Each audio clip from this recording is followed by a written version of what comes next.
তো টমটম ঢুকতে আছে দেখ লাগে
এই গাড়িটা এই অটো গাড়িটা যেহেতু গাড়ি পাওয়া সাপেক্ষে 2 দিনের জন্য নিয়েছি, তো আপাতত 2 দিন করি, তারপরে একটা স্থায়ী ব্যবস্থা করতে হবে।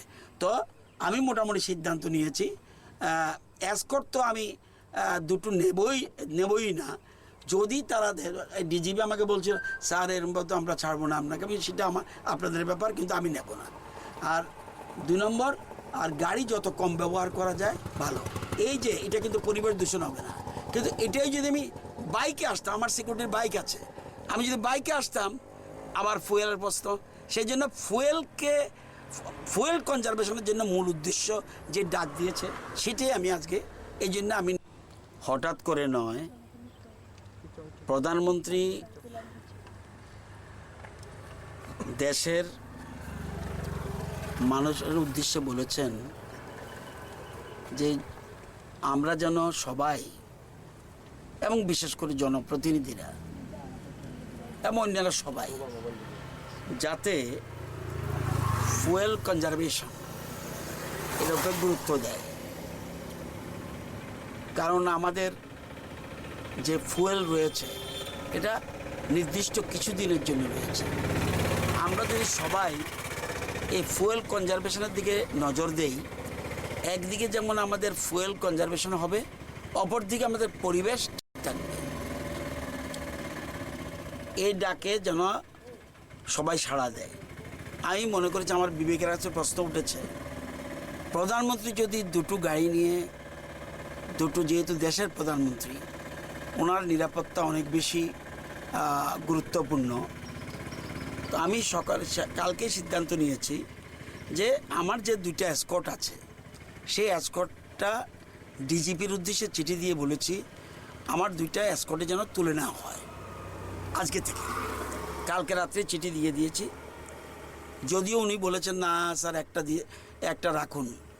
আমি বলছি না, 2টেই উঠিয়ে নিন, পরেরটা পরে দেখা যাবে। এবং সকালে আমি আগরতলা এবং আশপাশ এলাকা বাইসাইকেলে আমার কাজগুলি সেরে ফেলেছি। তো বাইসাইকেল কমপ্লিট করার মানে আমার যে কাজগুলি খুব বেশি দূরে নয়, অথচ আমি বাইসাইকেলে কাজটা সারতে পারবো, সেই জন্য বাইসাইকেলে কাজটা সেরে নিয়েছি। এরপরে আমি ভাবলাম এখন অফিসে আসবো, তো অফিসে আসার জন্য সেজন্য ইলেকট্রিক অটো খোঁজ করেছি, এবং ইলেকট্রিক অটো নিয়ে এখনই খাওয়া দাওয়া করে সকালবেলা অন্যান্য প্রোগ্রাম সেরে খাওয়া দাওয়া সেরে ইলেকট্রিক অটোর মাধ্যমে আমরা সেখানে আজকে অফিসে এখন আমি আমাদের সেক্রেটারিয়েট বিল্ডিংয়ের দিকে যাচ্ছি। আমি হিসাব করে দেখেছি যে আমার যে গাড়িটা ব্যবহার করি এটা যতটুকু কম ব্যবহার করা যায়, ব্যবহার করব না কখনো এরকম কথা বলছি না, যতটুকু কম ব্যবহার করা যায় ততটুকুই আমাদের ফুয়েল কনজারভেশনটা বেঁচে যাবে। আমি একটা হিসাব করে দেখেছি, যদি লং জার্নি না হয়, শুধুমাত্র আশপাশ শহরতলি, মোহনপুর বা জিরানিয়া, বিশালগড় এইসব জায়গার মধ্যে যদি আমি প্রত্যেক দিন প্রোগ্রাম থাকে, তাহলে আমার টোটাল খরচ হবে শুধু আমার গাড়িটার জন্য, যেটা আমি নিজে ব্যবহার করি, এটার জন্য প্রায় 40 থেকে 50 হাজার টাকা ফুয়েল কস্ট মাসে। তাহলে আমি যদি এসকর্ট হই তাহলে আবার দেখুন 3 × 40,000, তাহলে বিরাট টাকা বেরিয়ে যাচ্ছে। একদিকে পয়সা সেভ হচ্ছে, 2 নম্বর ফুয়েল কনজারভেশনটা হচ্ছে। আমি গাড়ি ইউজ করলাম না, তাহলে আমার এগুলো লাগতো, তাহলে আমার যে আমাদের দেশের জন্য যে ফুয়েল দরকার সেটা আমার অনেকটা লাঘব করতে পারলাম। হ্যাঁ, এখন যদি বিলুনিয়া যেতে হয় তখন অটো নিয়ে নাও সম্ভব হতে পারে, সেই ক্ষেত্রে আমার অন্যরকম ব্যবস্থা করতে হবে। তাও যতটুকু আমি এসকর্ট কমিয়ে, যদি 3টা গাড়ি, এখন আমার গাড়িটা 3টা গাড়ি, তো আমি ভাবছি 2টো গাড়ির দরকার নেই। যদিও অগত্যা দেখা যায় এবং ডিজিপি বা পুলিশ ডিপার্টমেন্ট মনে করে তখন তার আলাদা, কিন্তু একটাও যদি কমাতে পারে অনেক সেভ। তো এই জন্য আমি এই সিদ্ধান্ত গ্রহণ করেছি, এবং এটা কতদিনের পর্যন্ত বলতে পারবো না। সিচুয়েশানটা যতক্ষণ পর্যন্ত নর্মাল না হয় ততক্ষণ পর্যন্ত এরম চালিয়ে যেতে হবে। আর আমি মনে করি না, যদিও বিভিন্ন রকম পক্ষে বিপক্ষে রাজনৈতিক দল রয়েছে, আমি মনে করি না আমার কোনো শত্রু আছে, আমি মনে করি না। আমি দীর্ঘ বছর ধরে রাজনীতি করি, রাজনৈতিক শত্রুতা আছে, কিন্তু কেউ আমাকে কিলিং করে ফেলবে আই ডোন্ট থিঙ্ক। তো আমি সেজন্য চিন্তা করেছি এই লাইনটা বলা, যদিও আমার সাথে পিজিরা থাকে, তাদের তো আর পয়লা আমার যদি অটোতে উঠি তাহলে আরামসে আমার 2জন পিজি আমার সাথে যেতে পারবে, এবং আমরা অ্যাজ পার রুলস রেগুলেশন অটোতে যতটুকু মানুষ পাওয়া যায়।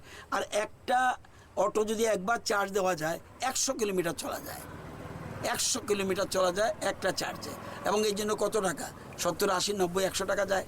তো এবং আমি রাত্রেই আমার পিএসকে বলেছি, সেক্রেটারিয়েটে বোধহয় কয়েকটা ইলেকট্রিক্যাল গাড়ি থাকতে পারে, ইলেকট্রিক ভ্যান থাকতে পারে, সেক্ষেত্রে একটা অ্যালট করা যায় কেন, যদি পাওয়া যায়। না হলে আমরা ধীরে ধীরে, অর্থাৎ সোজা কথা, ফুয়েল কনজারভেশনের জন্য গুরুত্ব দেব যতদিন পারা যায়।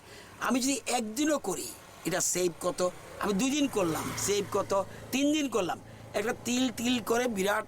আমরা যদি সবাই, প্রধানমন্ত্রী একবার বলেছে যে আমরা যদি 4 মাস যদি সারা দেশের মানুষ আমরা কোনো বিদেশি জিনিস ব্যবহার না করি, বিদেশি জিনিস যদি আমি পারচেজ না করি, তাহলে আমরা অর্থনীতি অনেক বেশি স্বাবলম্বী হব। সেরকম আমরা যদি সবাই কিছু না কিছু, আমি না শুধু জনপ্রতিনিধি না, আমি যদি আমারটা না করি, নিজেরে আচরিত ধর্ম পরারে শেখায়। আগে আমি নিজে করতে হবে, তারপরে আমার দেখে আরেকজন হতে পারে। আমি তো মনে করি আজকেও তো আমাদের এখানে 2জন জনপ্রতিনিধি আমার সাথে সাইকেলে কিছু ঘুরেছে, সাইকেল করে তাদের কাজ করেছে। হ্যাঁ, তো অটোমেটিক্যালি আমি যদি 3 কিলোমিটার যদি আমি ফুয়েল কনজার্ভ করতে পারি, অনেক সেফ।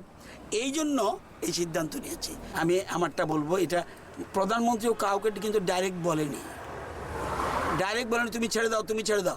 অর্থাৎ প্রধানমন্ত্রীর আহ্বানে কিন্তু অনেকে সাড়া দিচ্ছে,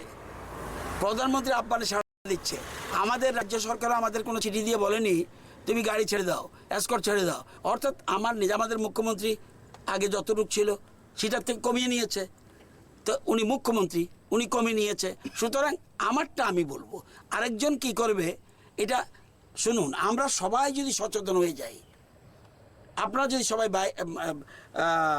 বাইসাইকেলে চলেন, আমি সকালে সাইকেল চালিয়েছি, তো যেহেতু আমার একটু ভারী বডি, একটু ব্যালেন্স কষ্ট হয়, কিন্তু অসুবিধা হয় না। কারণ ছোটোকালে প্রচুর গাড়ি বাইসাইকেল চালিয়েছি, সুতরাং এই সিদ্ধান্তটা ভালো বলে মনে করি। আমি বেশিরভাগটা আশেপাশের ব্যাপারটা ইলেকট্রিক অটো এবং বাইসাইকেলের মাধ্যমে চেষ্টা করি। দূরের জার্নি যখন হবে তখন আয়দার অটো অর অন্য কিছু, এবং নতুবা একটু ডিস্টেন্স হলে সেখানে আমার নিজের যে গাড়িটা আছে, সরকারি গাড়িটা, সেটা ব্যবহার করব। আপনি কত বছর ধরে অটো চালাচ্ছেন? তো চালাচ্ছি আমি 4 বছর ধরে, ইলেকট্রিক অটো 4 বছর ধরে। আপনি কি কোনোদিন এমন পেয়েছেন কোনো মন্ত্রী আপনার অটোতে চড়েছেন? না, আর কখনো পাইনি। তাই স্যারকে পেয়ে আমি খুব আনন্দিত এবং ধন্যবাদ, খুশি। আপনার পরিচয়? শঙ্কর দাস। আপাতত 2 দিন নিয়েছে। আজকে কোথা থেকে রওনা হয়েছিলেন আপনি? এটা স্যারের বাড়ি থেকে। এখন মহাকরণ এখন মহাকরণ এসেছি। সঙ্গে থাকবেন মহাকরণ? হ্যাঁ, থাকবো, সঙ্গে থাকবো রাত্রে সময়। রাত্রে যাওয়ার সময়। রাত্রে সময় একবার চার্জ দিলে অটো কত কিলোমিটার যেতে পারে? আমার এটা 100 কিলোমিটার দেয় একবার চার্জ দিলে। কত খরচ? আপনি এই পরিবেশ বান্ধব চিন্তা থেকে কি বার্তা দেবেন সকলের উদ্দেশ্যে? আমি কি বলবো, আমি তো বলবো সবাইকে যে ইলেকট্রিক গাড়ি নিয়ে চলাফেরা করুক, কারণ পরিবেশ কোনো দূষিত হয় না।